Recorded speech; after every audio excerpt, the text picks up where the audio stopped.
South Dakota has had a spike in deadly prison overdoses. 8 inmates have died this year. Dakota Territory's Kennedy Lira is digging into what's behind the alarming trend and how the state plans to stop it. The most popular drugs that have made their way inside of correctional facilities are synthetic cannabinoids like K2, which is responsible for most of the 8 overdose deaths along with meth. Attorney General Marty Jackley believes there are 2 main ways these drugs keep making it into inmates' hands. He focuses on corrections staff in addition to visitation by friends and family members. In an interview with Dakota Territory News this Thursday, Jackley discussed the steps he is taking to put a stop to this deadly problem. I think there's 2 important things to keep in mind that I'm working on as Attorney General. Number 1, when drugs come in, there needs to be swift accountability. We're doing that with the investigations and charges.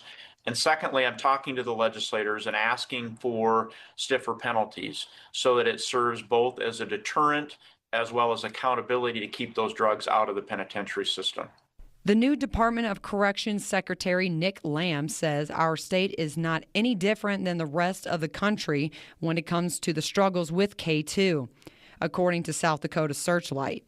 Lamb didn't elaborate on the extent of the drug problem in other states, but reports on the issue have appeared multiple times across the Midwest this year. Typically, K2 ends up in these prisons on paper that's been soaked with intoxicants and dried out for distribution. To help battle the problem, one Midwest jail is planning to scan everything sent to inmates moving forward using tablets, replacing physical mail. South Dakota already has a similar policy in place. After investigating overdoses in the state, Jackley's office indicted inmates and a former correctional officer in the past for allegedly distributing K2 in prison. There are other correctional officers involved with that investigation, and Jackley said he intends to work with lawmakers to stiffen penalties for drug dealing by Department of Corrections staffers. Absolutely, these deaths are preventable, Jackley said. In Rapid City, Kennedy Lira, Dakota Territory News.